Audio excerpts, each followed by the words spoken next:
The ocean was calm that morning when Dr. Mina Kim boarded the research vessel Ocean Pioneer. The ship was ready for a 6-month mission to explore the deepest part of the Mariana Trench. Mina had spent 10 years studying strange signals coming from this area.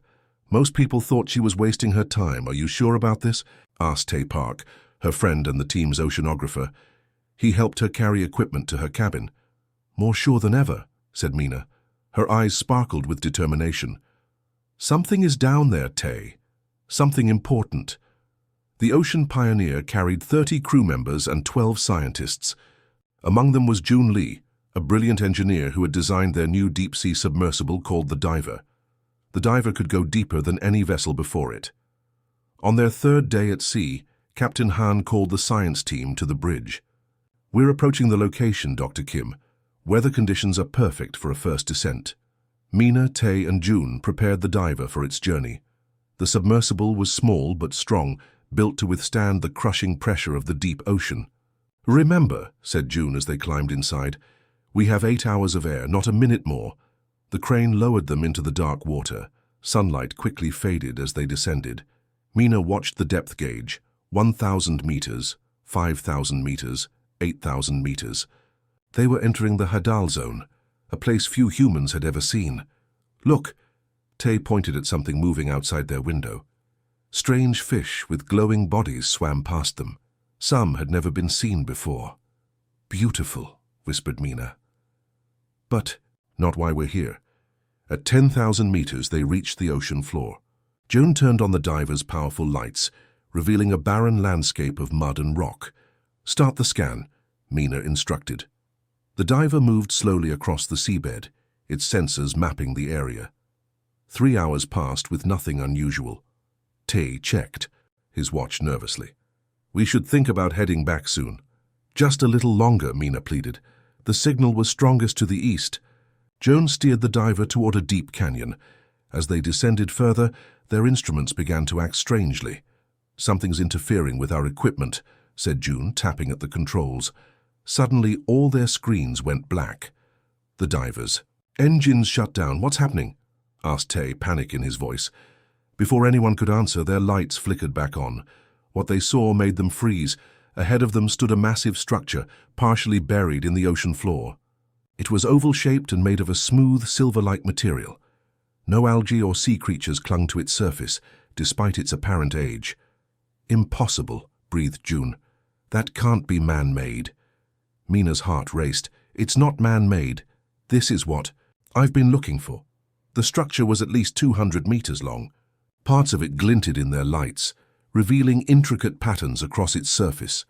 "We need samples," said Mina, regaining her focus. "June, can you get us closer?" The Diver approached slowly.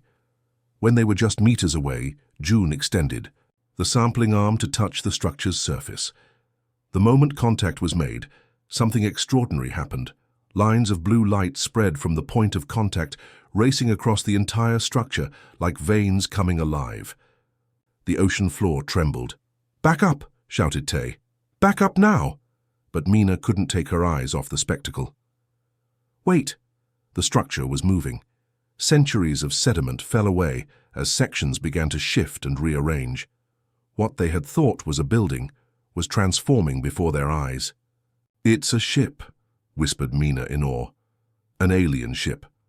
A doorway appeared in the side of the vessel, opening like an iris. Light poured out, illuminating the dark ocean around them.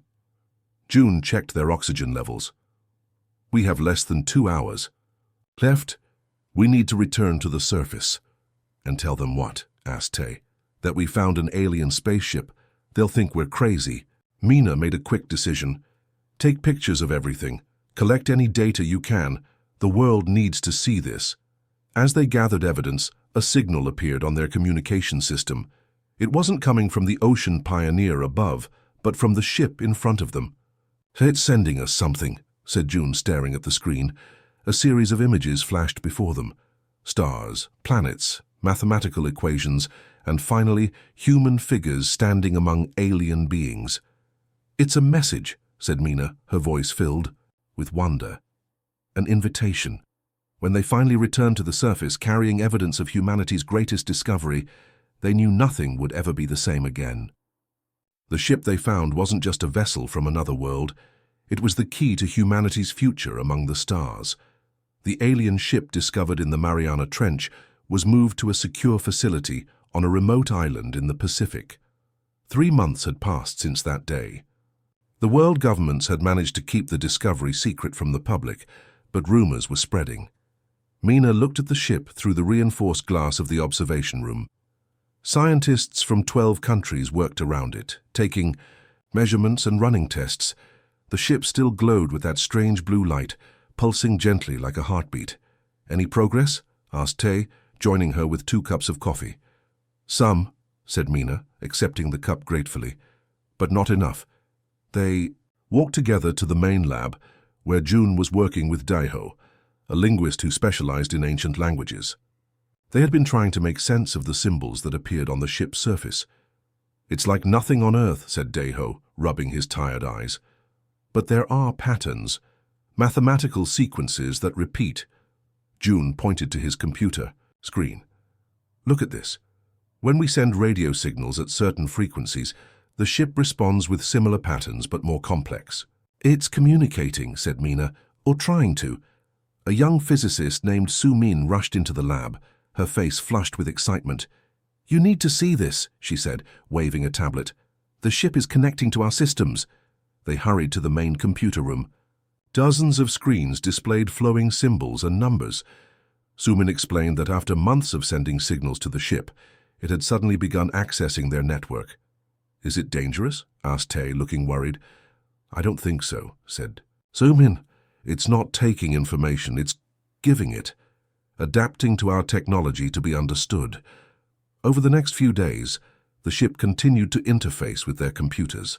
It began translating its language into simple mathematical formulas that they could understand. The breakthrough came when Daiho noticed something remarkable. "These symbols," he said, pointing to a sequence on the screen. "They match patterns, found in many human languages, not the words but the structure. It's as if the ship studied our languages before we even found it." One morning, Mina arrived at the lab to find everyone gathered around the main display. The ship had opened a new communication channel overnight. "What is it showing us?" she asked. "Stars," said June. "It's a map of stars." The display showed thousands of points of light, forming a 3-dimensional map of a section of the galaxy. One star pulsed with the same blue light as the ship. "That's where it came from," whispered Daiho. "Or where it wants to go," added Su Min. As they studied the map, more information appeared: travel paths between stars, planets orbiting certain suns, and one particular journey marked clearly from Earth to the glowing star. "It's an invitation," said Mina, her voice filled with wonder. "The ship wasn't lost here, it was left for us to find." That night, Mina couldn't sleep. She returned to the lab and found June still working. "Why us?" she asked. "Why would an advanced civilization leave this technology for humans to find?" June shook his head. "Maybe they saw something in us worth cultivating." The next morning, they made another discovery. The ship had begun showing them how it worked: its propulsion system, life support, navigation. It wasn't just giving them information, it was teaching them. "It's preparing us," said Mina during an emergency meeting with the research team. "For what?" asked one of the government officials who had been sent to monitor their progress. "To use it," replied Mina, "to travel to the stars." The revelation caused an uproar. Some believed it was a trap that the ship would lead humans to their doom. Others saw it as humanity's greatest opportunity. "Look at what the ship has shown us," argued Su Min, displaying the technical data they had received. "These are solutions to problems we've been working on for decades: clean energy, artificial gravity, faster than light travel." "Why would they give us all this?" asked Tay, always the skeptic. Daiho, who had been quiet, finally spoke. "Perhaps they need us as much as we need them." That evening, as the debate continued among world leaders and scientists, the ship revealed its final message. On every screen in the facility appeared a simple animation: Earth, isolated and alone, then connected to a vast network of worlds spanning the galaxy. Mina understood then. The ship wasn't just a vessel. It was a key to unlock humanity's place among the stars. And somehow the beings who created it had known that humans would one day be ready to turn that key. The news of the alien ship spread across the world like wildfire. 6 months after its discovery, the United Nations called an emergency meeting. Representatives from every nation gathered to decide what to do with this extraordinary technology. Mina stood before the Security Council, her voice steady despite her nervousness. "This ship was left for all humanity, not for any single nation," she said. "The crew who travels on it must represent our entire planet." The debate that followed was heated. The most powerful countries demanded the right to control the mission. Smaller nations feared being left behind in this new age of space exploration. "We cannot trust this alien technology," argued one representative. "It could be a trap, or our greatest opportunity," countered another. After weeks of discussions, they formed a special committee to select the crew. Scientists, military leaders, and politicians from around the world would choose who would represent Earth on this historic journey. Mina worked day and night to prepare her case. She believed the crew should be chosen based on skills and character, not nationality or political connections. "We need the best people," she told Tai and June over a late dinner. "People who can think quickly and adapt to whatever we might find. Out there?" "Do you think they'll choose any of us?" Tai asked. Mina shook her head. "There are thousands of qualified candidates. The odds aren't in our favor." The selection process began with physical and psychological tests. Candidates from every country competed for a place on the mission. The committee planned to announce the final crew after 3 months of evaluations. Then something unexpected happened. During a routine test of the ship's systems, the main computer suddenly activated. Screens throughout the facility lit up with profiles of specific individuals. The ship was selecting its own crew. "What's happening?" asked the committee chairman as technicians rushed to understand the system's behavior. June studied the data flowing across the screens. "The ship is analyzing all the candidates. It's choosing people with complementary skills and psychological profiles." The committee was divided. Some saw this as proof that the ship was dangerous and couldn't be trusted. Others believed the alien technology might have better insight into what the mission needed. "We should at least look at its selections," suggested Mina. The profiles the ship chose were surprising. Mina was there, selected as mission commander. So was June, chosen as chief engineer. But many others were lesser-known specialists from around the world. A medical officer named Hana, from a small research hospital, an astrophysicist named Ji Ho, who had written groundbreaking theories about interstellar travel, and others with unique talents. "What do these people have in common?" asked one committee member. Dae Ho, who had been studying the ship's communication patterns, spoke up. "The ship values adaptability and cooperation. These people all have shown those traits in their work." The committee debated for days. Some members refused to let an alien computer choose Earth's representatives. Others saw wisdom in the selections. In the end, they reached a compromise. The final crew would include some of the ship's choices, and some selected by the committee. When the crew list was announced, Mina was shocked to hear her name. She would indeed be the mission commander. June would be chief engineer. Tae, however, was not selected. "I'm happy for you," Tae told her, though she could see the disappointment in his eyes. "You were meant for this." The final crew numbered 12 people from 9 different countries. They came from various backgrounds and spoke different languages. But they shared one important quality. They were all willing to risk everything to journey into the unknown. As they began their training together, Mina realized something else they had in common. Each person, in their own way, had been searching for something beyond Earth long before the ship was discovered. "Maybe that's why it chose us," said Hana, the medical officer, during their first team dinner. It recognized fellow explorers. Whatever lay ahead of them among the stars, Mina knew that this diverse group of humans would face it together, as representatives not just of their countries, but of their entire species. 2 days before the mission's scheduled departure, Mina woke to blaring alarms. She rushed from her quarters to find people running through the hallways of the secure facility.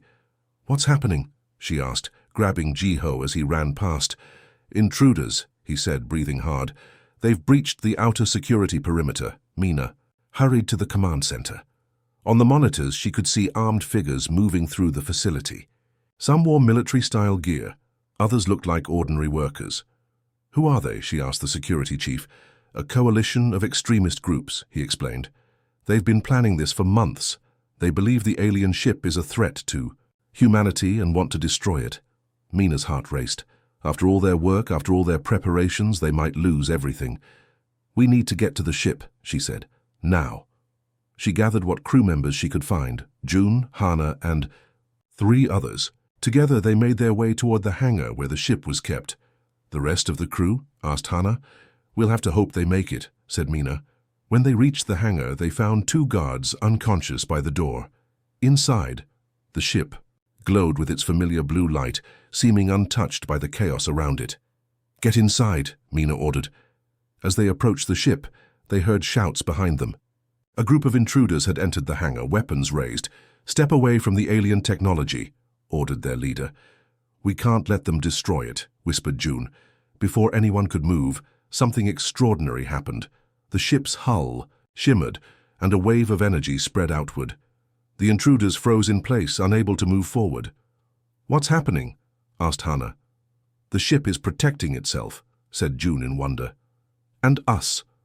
More crew members arrived, slipping past the paralyzed intruders. Soon, 10 of the 12 selected crew were aboard the ship. "We're still missing Misan and Bin," said Mina, counting heads. As if in response, the ship's entry door began to close. "Wait!" cried Mina. "We can't leave without them." June checked the ship's systems. "I don't think we're controlling this. The ship is making decisions on its own." Through the closing door, they saw explosions in other parts of the facility. The intruders had planted bombs. "The ship knows we're in danger," said Jiho. "It's protecting us." The door sealed shut. Inside, lights activated throughout the vessel, systems coming to life without any input from the crew. "What's it doing?" asked Hana nervously. They felt a gentle vibration beneath their feet. On the main screen, they could see the hangar roof. Above them, sliding open. "It's leaving," said June, "taking us away from the danger." The ship rose smoothly through the opening, hovering briefly over the Pacific Ocean that surrounded the island facility. Then, with no warning, it shot upward into the sky. The acceleration should have crushed them, but somehow the ship protected them. They felt nothing as Earth shrank beneath them, becoming a blue marble against the blackness of space. "This wasn't the plan," said one crew member, panic in his voice. "We weren't supposed to leave for another 2 days." Mina checked the navigation system. "Look at this, the ship has set a course for Mars." "Mars?" said Jiho. "That should take months with our best technology." But the alien vessel moved with impossible speed. Within hours, the red planet grew larger in their view screen. As they orbited Mars, the crew began to understand more about the ship. It seemed to respond to their thoughts, adapting its controls to be more intuitive for them. When Hana wondered about the air quality, a display appeared showing atmospheric readings. When June was curious about the engine design, detailed schematics materialized before him. "It's learning from us as we learn from it," said Mina. After completing a full orbit of Mars, a journey that should have taken humanity months but had taken them days, the ship returned to Earth orbit. On the main screen appeared a star map similar to the one they had seen before. The path from Earth to the glowing blue star was highlighted. "I think it's asking us a question," said Jiho. "Do we return to Earth with this technology, or do we follow the map to its destination?" The crew looked at each other, the weight of the decision heavy on their shoulders. They were no longer just scientists on a mission. They had become humanity's ambassadors to the stars. The ship hovered in Earth's orbit, while the crew debated their next move. Below them, their home planet gleamed like a blue and white marble. 10 people represented all of humanity, and now they faced the biggest decision in history. "We should put it to a vote," Mina said. "This affects all of us." They gathered in the ship's central chamber. Each crew member would speak before casting their vote. Jiho went first. "We have technology here that could solve Earth's biggest problems. We should return." "But what about the invitation?" asked Hana. "This ship was left for us to find, to follow." For hours they discussed, weighing responsibility against opportunity, fear against hope. When everyone had spoken, they cast their votes one by one. "The vote is unanimous," Mina announced with a mix of fear and excitement. "We journey onward." The ship responded immediately, as if it had been waiting for their decision. New systems activated, and a gentle hum filled the vessel. On the main screen, the star map expanded, showing their planned journey. "According to these calculations," said June, studying the navigation system, "we'll reach the destination in about 3 months. 3 months to travel over 20 light years," gasped Jiho. "That's impossible." Yet as the ship accelerated away from Earth, they realized impossible was now their new reality. Life aboard the vessel quickly fell into a routine. The ship provided everything they needed: food, water, air, and comfortable living spaces that seemed to adjust to their preferences. It was almost as if the ship was alive, learning and adapting to make them feel at home. "I don't think this is just a ship," Mina told June one day as they watched stars streak by at impossible speeds. "I think it's alive somehow." June nodded. "I've been thinking the same thing. It responds to us in ways that go beyond programming." As they traveled deeper into space, the ship revealed more of its capabilities. It could create 3-dimensional images of any star system they approached.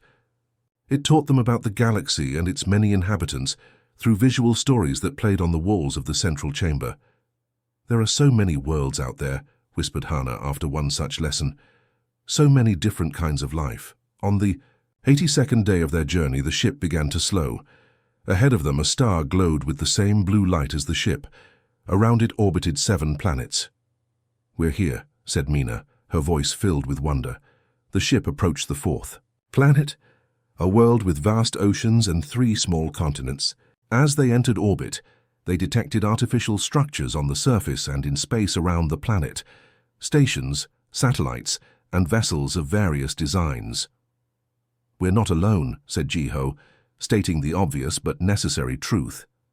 A signal came through their communication system, not in any human language, but in the mathematical patterns they had first seen when the ship was discovered. The ship translated it for them. "Welcome, travelers from Earth. We have been expecting you." The ship descended toward a massive structure that rose from the largest continent. It looked like a city made of crystal and light, with spires that reached toward the sky. As they landed on a platform near the center of the city, the crew prepared to meet whatever awaited them. The ship's door opened, revealing a pathway leading to a grand entrance. "Ready?" asked Mina, looking at her fellow humans. They nodded, and together they took their first steps onto an alien world. Inside the crystal building, they were met by beings unlike anything they had imagined. Some were tall and slender, with skin that seemed to shimmer like the surface of the ship. Others were small and moved with quick, fluid motions. All regarded the humans with what seemed like curiosity and respect. One being stepped forward. It had a crystalline structure and spoke in a voice that somehow translated directly in their minds. "Humans," it said, "your resourcefulness in discovering our vessel and your courage in journeying here demonstrate exactly why we left it for you to find." "Who are you?" asked Mina. "We are the Keepers," the being explained. "We help maintain balance among the stars." The Keepers showed them a vast chamber where images of thousands of worlds and civilizations could be seen. Earth was there, a small blue dot among countless others. "You are not the first civilization we have invited, nor will you be the last," said the Keeper. "Each brings unique perspectives and abilities. Yours is particularly valuable." "Ours?" asked Jiho. "What do humans have that other advanced species don't?" "Adaptability," replied the Keeper. "Creativity in the face of limitations. And most importantly, hope that remains strong even in darkness." As they learned more about the galactic community they had been invited to join, the crew understood that this was not an ending, but a beginning. The start of humanity's greatest adventure among the stars. The end.